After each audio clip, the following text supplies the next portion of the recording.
Committee meeting. Thanks, Ron. For Wednesday, September 1st. I do want to just, first thing on the agenda is just some membership updates and just sort of a bit of an announcement. So most of you got an email from me talking about thanking Amanda Morrison for her service to the community and to the Parks and Recreation Committee. Amanda, so just publicly wanted to thank Amanda. She's moving to another municipality and her contributions were well received, and we appreciated everything that she did, and we wish her luck in the future. That does open another position on the Parks and Rec Committee. Correct me if I'm wrong, I think, but we do have looking for 9 members, and we need to fill that. That's correct, Ron? Right, and we are going to be advertising on social media soon to have that position filled. So I just wanted everybody to know that. The other just really quick update just from the chair is I'd like to welcome Councillor Jaden Hodgins to the committee. Everybody just saw Jaden wave. Thanks, Jaden. Councillor Hodgins is going to be an observer just this evening.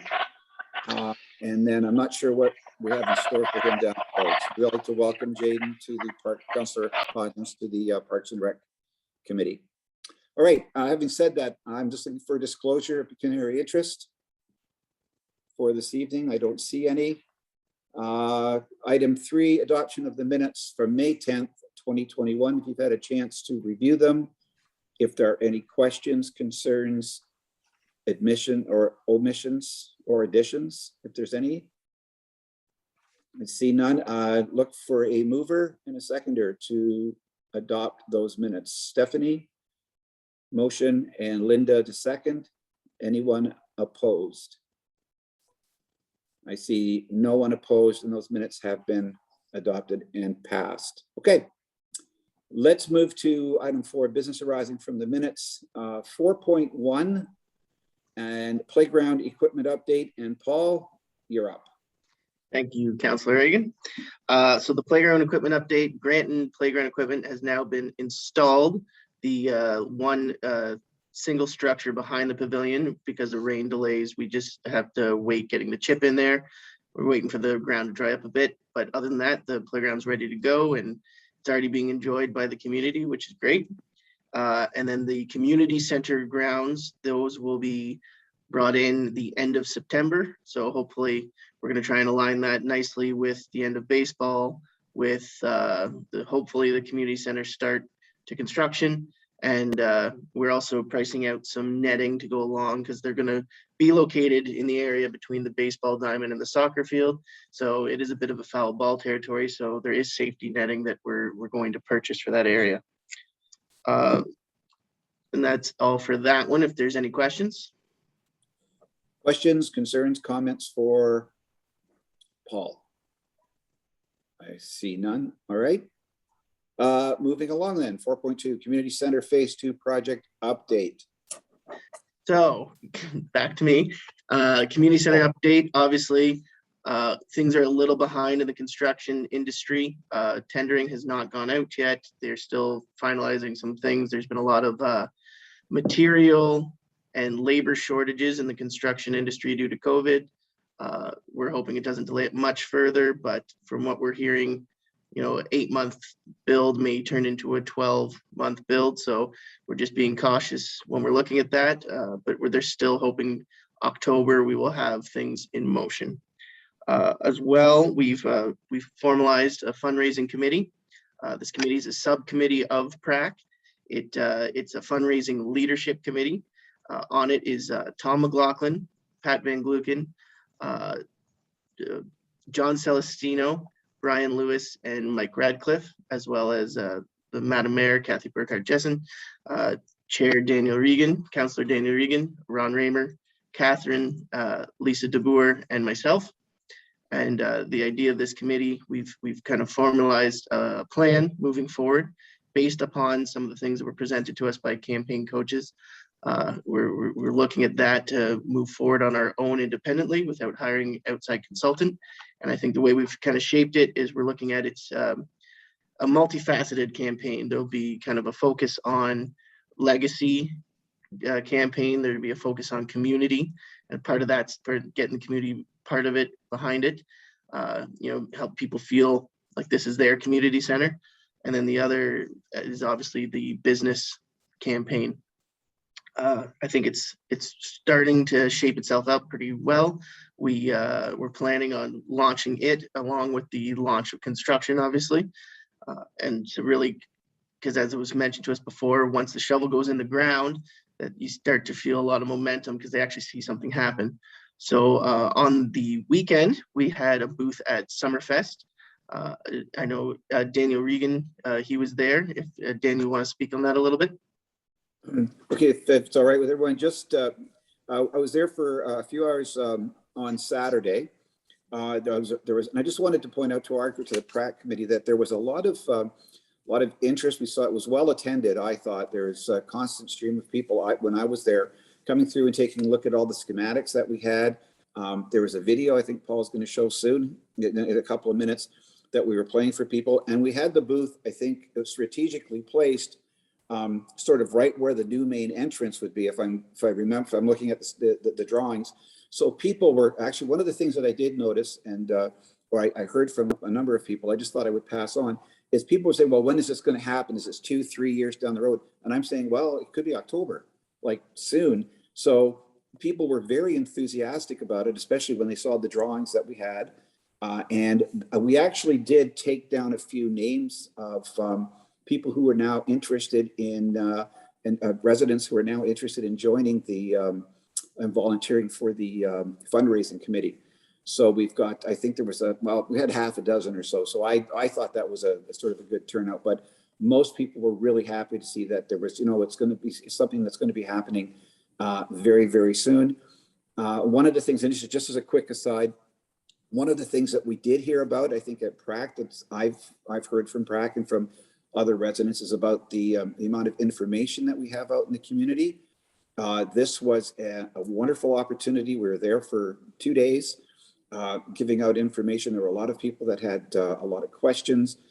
Some that we talked to didn't know a whole lot about it. But again, I think it's good that we were there.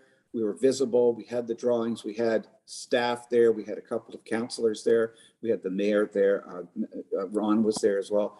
But all these people that were sort of in the know explaining all of this. So I think we did the best we could to make sure that community had that information. And again, just updating them as to what's going on. Anyway, that's all I wanted to say. Sorry, Paul, back to Paul. Oh, thank you, Daniel.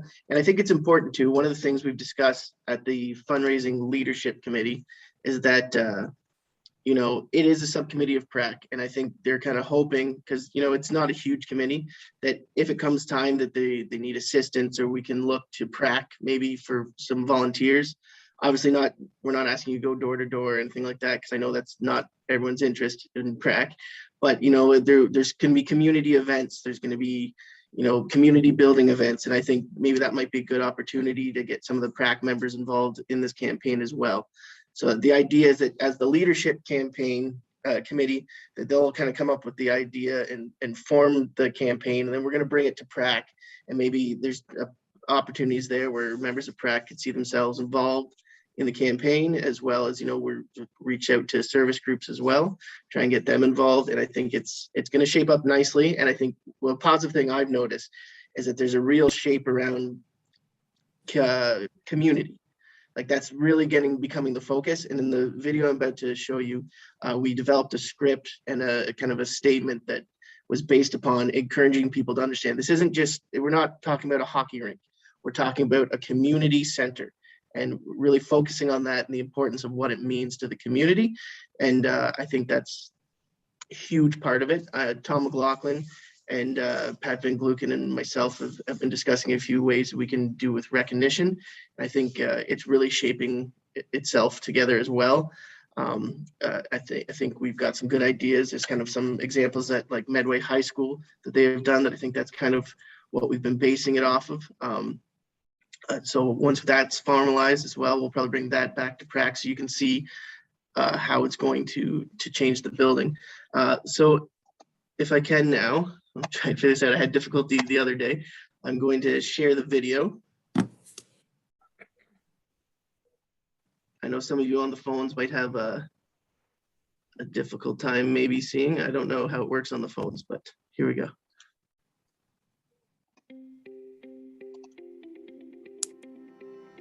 The Lucan Memorial Community Center is the central hub of the township.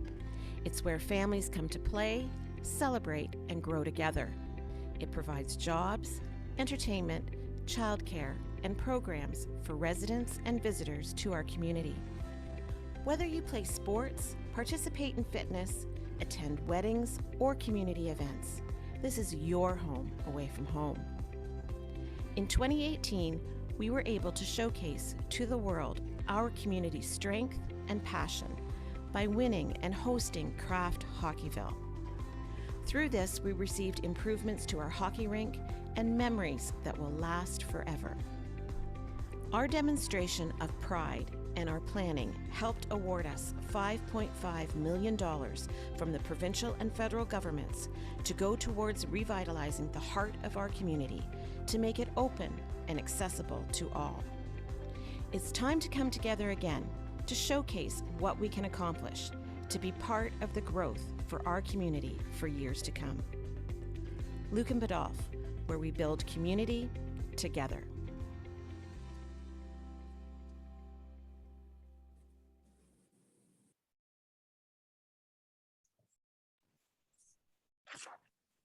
So what does everyone think of that video? It kind of, I think it really encompasses what we've been trying to do. I think that's what the Fundraising Leadership Committee really felt, because we brought forward a lot of the comments and discussions we've had at PRAC about this. And just curious for feedback, because I think we're going to put that out in social media soon, because we want to get people starting to talk about this.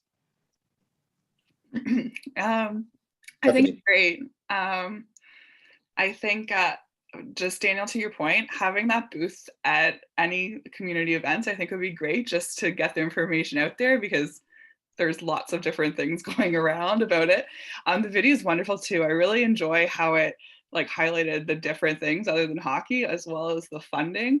I think maybe like an aspect about going forward, like you did touch like weddings, fitness, but like what do we envision? I know that there have been concerns about what's happening to the pool. So maybe, I don't know, it's kind of was not really an issue this year. So, but maybe just sort of touch on that, like what can people expect? I know it's hard to say, but that's the only thing I would add. Okay. Okay. Other comments about that for Paul? Feedback for Paul? Yes, Linda. Oh, you're on mute there.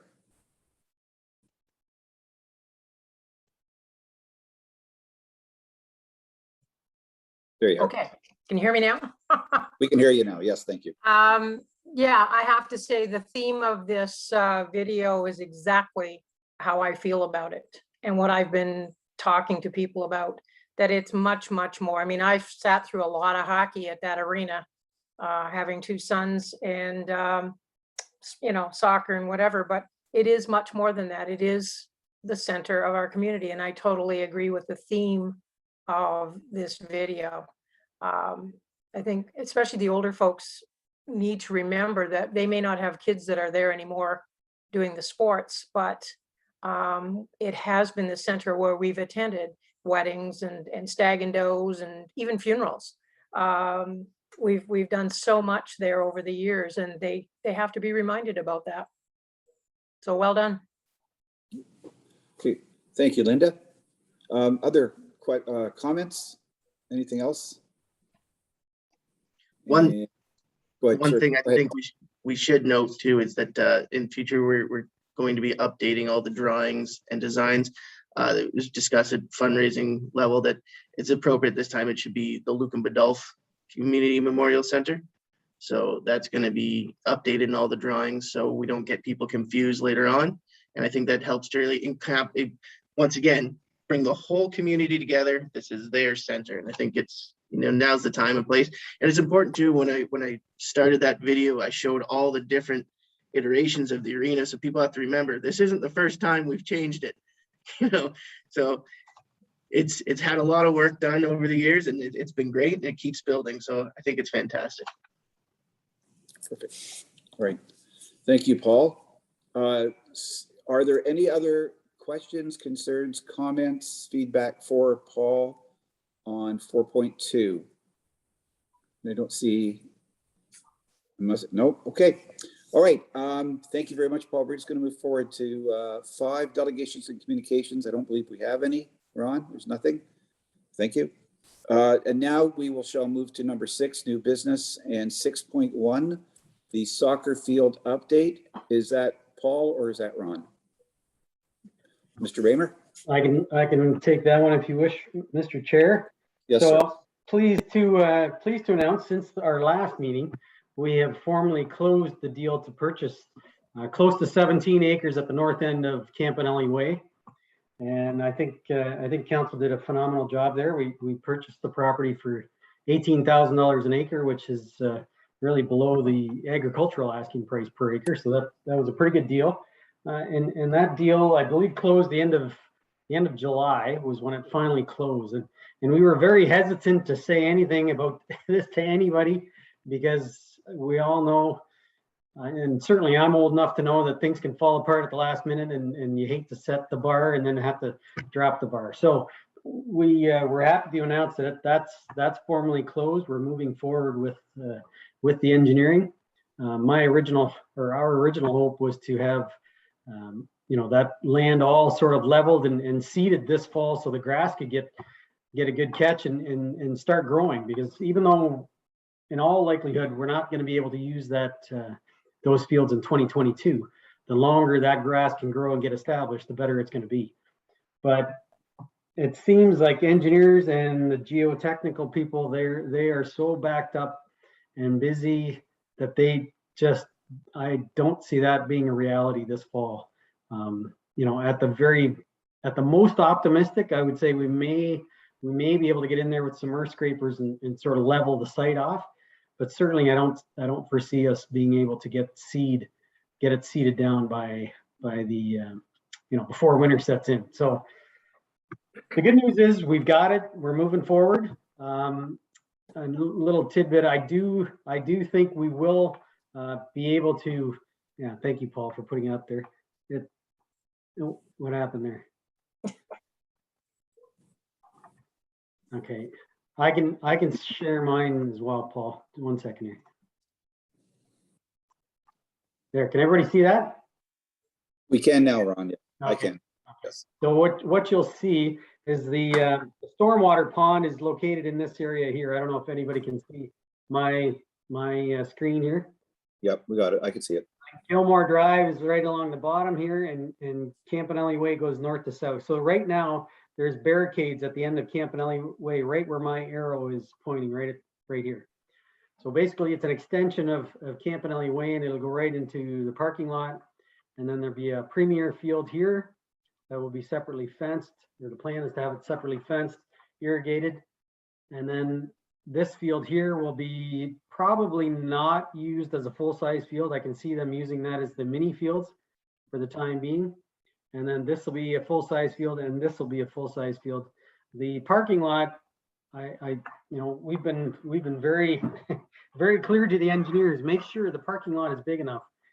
We want to make sure that no cars are going to be sort of overflowing into this subdivision and clogging some of these roads. That's not going to make anybody happy, and certainly not make us popular. So I think we figured roughly 160 parking spaces in there. So I think that's probably more than we'll need, but that's better to have too many than not enough.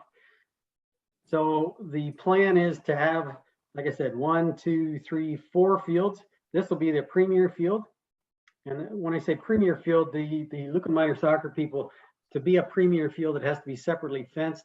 It needs access to change rooms, washrooms, shower facilities as well. Now, don't be scared. It says 80 by 40. I think that's just a large footprint because we have to do the geotechnical work underneath there. So they want a big enough footprint to cover that off. We haven't, there's been no discussions really. And I'm not even sure Lucan minor soccer has a good handle on what size of facility or what they're actually what their needs are.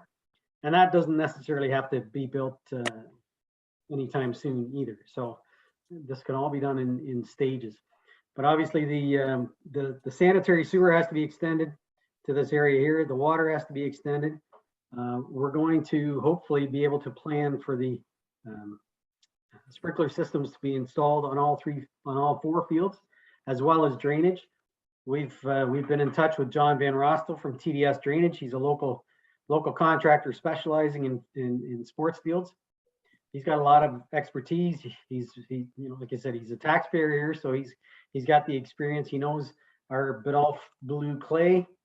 So we're very confident that we're going to be able to come up with something that's not only economical, but it's going to work. So that's kind of the plan on a go-forward basis. Like I said, we keep pushing the geotechnical engineer and the engineers to get their stuff done so we can get a tender package together and get that out for tender. But it looks like, I think the last communication I had from the geotechnical engineer was that the earliest they could get their rigs on site was October the 4th. So if you figure October 4th, you probably got to give them at least 2 weeks to get their report done and delivered to Dillon Consulting, who are going to design the rest of the site.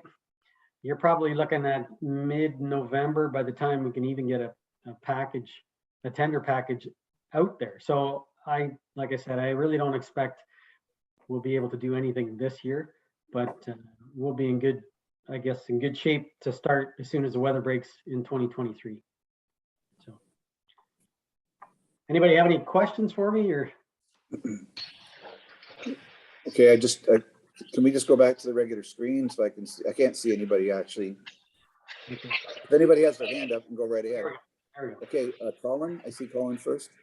Yeah, I was just going to ask, what has the reception been from Lucan Minor Soccer? I mean, are they excited about this? I would think they would be, but just curious. Yeah, they're very excited, Colin. I think we've kept the president and vice president kind of in the loop with this whole process. So they've been instrumental and very helpful along the way. So yeah. Okay, Linda. I'm sorry, can you define where Campanelli Way is? It's the one that runs north off of Walnut. So it Okay. You know where the old sewage pumping station is? Yep. So it runs to the east of it going north, due north. Okay, so the You north. know where the stormwater pond is? The big stormwater pond up there with a nice walking trail around the outside? Yep. It's immediately to the north of that. Okay. Yeah. Okay. Thank you, Linda. Sorry, Colin, did you have a follow-up? Did I move away? No, from you're good. I think I would just say that, I know there's likely been mixed input on this decision, but I feel like it's likely the better one. I think that at the end of the day, Lucan soccer is going to get a real boost here. I think it's going to be fantastic. And I mean, I would have loved to have seen this all stay at the community center, but I think at the end of the day, it's going to be really nice to have all other spots in town where there's grass growing and things going on. And I'm really excited. It's going to look fantastic. So job well done. Well, thank you. It's nice to hear, and we did take a bit of a beating over some comments on Facebook, and I dislike Facebook and Twitter and all that social media stuff. But there were some comments about, well, why didn't we should have bought the upper field underneath the water tower and things like that. Well, you know what, for $500,000, I don't think that was a good use of taxpayers' money to buy that for one field. And and it's you're not really comparing apples to apples with the value of that land. The value of the land underneath that water tower is it could be used for residential, and that's ultimately what it's going to be used for. So obviously that price point is a lot higher than the 18,000 we bought with this parcel. So and the reason it's cheaper is because it's close to the lagoons. The sewage lagoons are to the north, and the stormwater pond is kind of to the south there. So the developer who owns the property really can't build houses on there anyway. So at the least it was going to be farmland, and we think council collectively thought that this was the best move and the best location. It kind of spreads out the green spaces to the corners of the community, which is kind of nice too. So. Were there any other, Stephanie? Yes, please. I, for one, I was counting how many houses I live away, so I'm going to go count how many houses it is, but I'm really excited. I live really close by, and I know lots of people who live by me are excited, so it's great. I think too, like, just to your point about information, is just as much as you like, I would encourage things about parking, lighting, stuff like that. If we can get the information out there and just sort of give the narrative of the 160 spots, how well thought out it's already been, like, all the better, because I'm excited. And I think a lot of people are, and once they know more information, everyone will get excited too. So Yeah. good job. I think we need to show somebody or people the drawing once it's done. So once the tender package is ready, I think then that's the appropriate time to sort of disclose or sort of publish it to everybody, so everybody knows it. Whether that's a newsletter and on Lisa DeBoer can put it on Facebook and that kind of thing. But yes, that's up until then, it's just us talking, and it's hard to describe to people. It's very difficult. So once you get a picture and once we get the final design, then we've got something to chew on. So yeah. All right, thank you, Ron. Thank you, Stephanie. Was there any other further comment to the soccer field update from Ron? And Ron, was there anything further you needed to add, or are we good? No, we'll keep you updated as best we can on a go-forward basis, but we're probably going to have another PRAC meeting before we'll have an update to the soccer field stuff. So. All right. Okay. All right. Thank you, everyone, for that. If there's nothing further on 6.1, we will go to 6.2. Spencer Park Multipurpose Courts and that's Paul. Okay, Paul. Thank you to you, Councillor Regan. So the multipurpose courts, as you all know, we received $100,000 from the ICIP COVID stream. So that $100,000 was our maximum amount that they basically tell you this is how much you can have. And we have to apply a project towards it. So what we did, we went in for the multipurpose courts to replace the tennis courts that we're obviously going to lose, and hopefully add some pickleball courts and lots of other things. So we've put out a survey online just to kind of get community feedback, kind of what they're hoping to see there, what they're hoping to see at these courts, what concerns they might have. Do they think we need lighting? Do they think we need parking? All sorts of different things. So we're hoping to get that back. Probably going to close that tomorrow because it's been out for a week. And then with that, the great news is that originally this project had to start September. But now, because of all the delays, they've pushed the start date. The project doesn't have to begin until 2023. So the great thing about that gives us more time to plan the project properly. And also we can add budget time. If this project is going to be larger than that $100,000, we can really discuss that at budget time. So I think it's great now that we can really shape this project together. I've been in talks with a company that does a lot of tennis court surfacing and multi-purpose court surfacing, as well as some of the playground equipment suppliers who do things like they have basketball nets with hockey nets underneath them and so forth. So I'm looking at all these different things to really piece together what this project is going to look like. And I'm hoping to kind of put a plan together. I'll bring it back to PRAC for the next meeting and hopefully have something for council at budget time to kind of go over and get this project going, because even though we have until 2023, obviously, as soon as the construction starts and we lose those tennis courts, we're going to want to have this. So it's just nice that we have a bit more time to work on that. Thank you, Paul. Questions, comments, feedback for Paul on 6.2? Yes, Stephanie. Just a quick question. Is it going to kind of be like, I know that we're getting questions, but sort of like the Park Hill. I don't know if you've ever driven by there.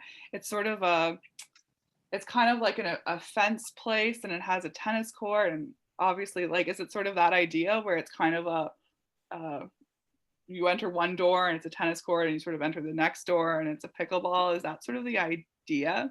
Yeah, that's kind of the idea. So it's not going to just be one court with a bunch of different things. It'll probably be a couple courts. Yeah, okay. One thing I've learned from the Park Hill one actually is that you don't want pickleball and tennis on the same court, because often there's a lot of fights over that. But yeah, so that's the idea, and that's what I'm hoping to get from the feedback. If we get like a nice percentage of people that identify the sports that are important to them, we get them identified. Obviously, we're taking a tennis court away, so we have to have a tennis court because it's not good to take an amenity away and not replace it.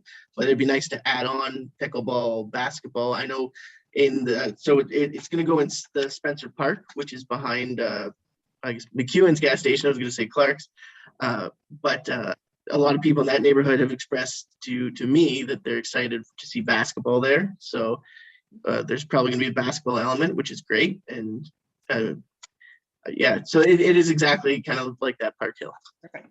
That's all. All right. Thank you, Paul. Thank you, Stephanie. Any other further questions to 6.2? And I just see that we have somebody else joining us. Yes, that's Wayne Hall. He just notified me. Right. Welcome, Wayne. All right. Any other comments, questions to 6.2? Paul, was there anything further you wanted to add? Nothing No? at this time. Nope, I don't see any other. Okay. So we are going to move to 6.3, Trillium Grant, Granton Ball Diamond. And again, that's Paul. Thank you once again, Councillor Egan.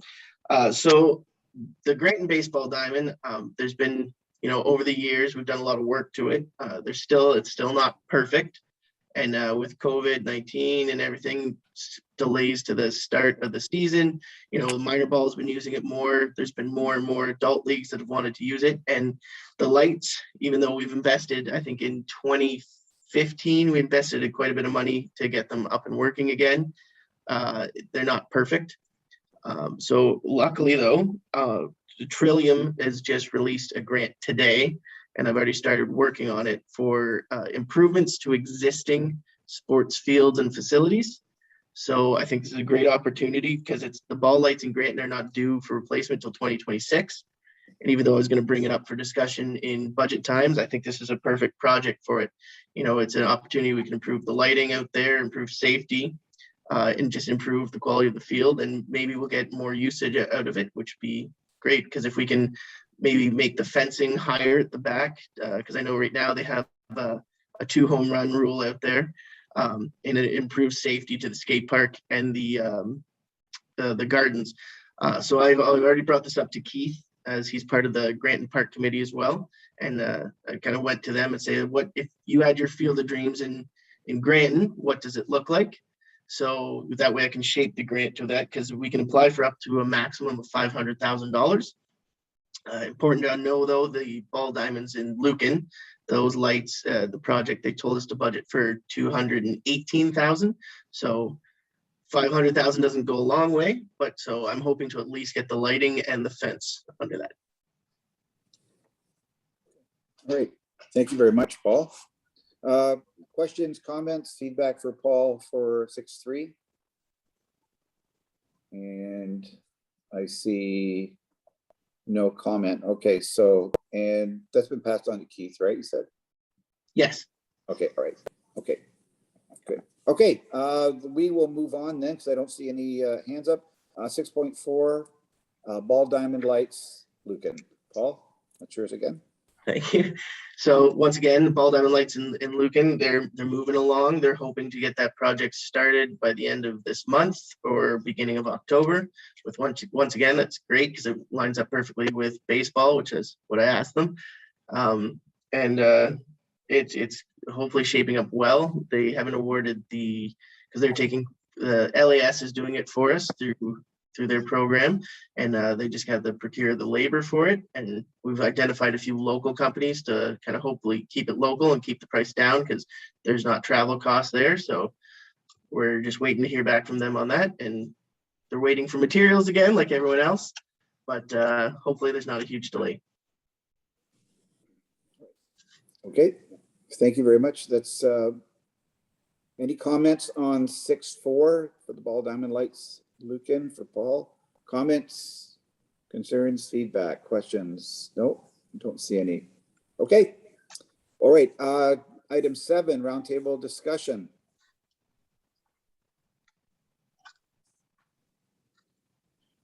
I think, Mr. Chair, that's other business that anybody wants to bring up. Oh, other business, sorry. Okay, so that was, there you go. See, syntax. Mr. Haskett, you have your hand up. I do. I was just curious, and Paul, maybe you could answer this for me, but I am I guess, surprised that Access has the ice in the Lucan Community Center after Labor Day during prime time. I had always understood that after Labor Day, usually minor hockey was interested in ice at that time. And I just wondered if they had the opportunity to get the ice and turned it down, or what's going on. For that, it's because minor hockey informed us due to the late start of the AAA hockey tryouts that they weren't allowed to start until after Labor Day. And then the Access camp is actually a AAA camp to prep them for the tryouts. So it worked out well for them. That's why they went longer, because everything got pushed back. Follow up, Colin? I guess no. I guess as long as that all jives, that's good. I guess I would just hope that the Lucan Community Center has standing ice for Lucan minor hockey, as they have St. Patrick's Day for the Lions Club and the Fish Fry and Remembrance Day, and all of those specific dates that have been previously and historically rented are not given away to third parties before other people have a chance. So it doesn't sound like that was the case. So I wanted to give you a chance to answer to that. Yep. No, thank you for providing the opportunity as well. That brings me to another thing I wanted to bring up. Thank you for reminding me, Colin. One thing that's great, because Access does want to come back again next year for the off season.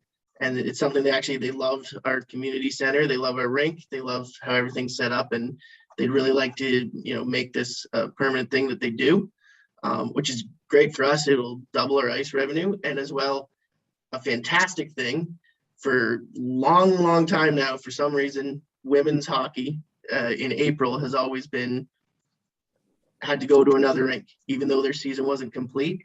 So I've already let minor hockey know that with Access, that the ice will be in. There's no reason to send them elsewhere. They can play at their own home rink. And, Chris is a great guy to work with. And I've told him too, I said, we're going to give minor hockey the chance first. Let us know when they need the ice, because it's for the girls' play downs. And obviously he's full in support of that. He had a bunch of sisters that played in, I believe, pretty professional female hockey. So he's in full support. So this is great, I think, for the girls in our community that can actually play in their own home rink. I mean, last week we had a lot of Lucan girls who are on other teams that play elsewhere have been able to use our rink. So it's fantastic, I think, and he's going to work with us on that. Okay, thank you, Paul. Anything else, Colin? Is that good? We're good. Okay. Anyone else? New business? Anything else people want to bring up? Any questions that they had? Anything they wanted looked at? And I don't. Oh, Paul, yes. Just one matter of housekeeping I think I should mention is, I mentioned it before in the email, but next meeting, we're going to try and have everything in line with the new agenda. So we'll have everything online on the website for everyone to get well ahead of time. Especially now that we've got things moving with the fundraising committee. I know next topic is we're discussing next meeting. I think for that, it should be planned after the next fundraising meeting, because I think once they have a more of idea of what they'd like to do, maybe it'd be a good time for us to have a discussion of what members of PRAC could be involved in. So I will be sending out that. I think it would be more appropriate, instead of planning one now, to send that out after the next fundraising meeting. All right. Okay.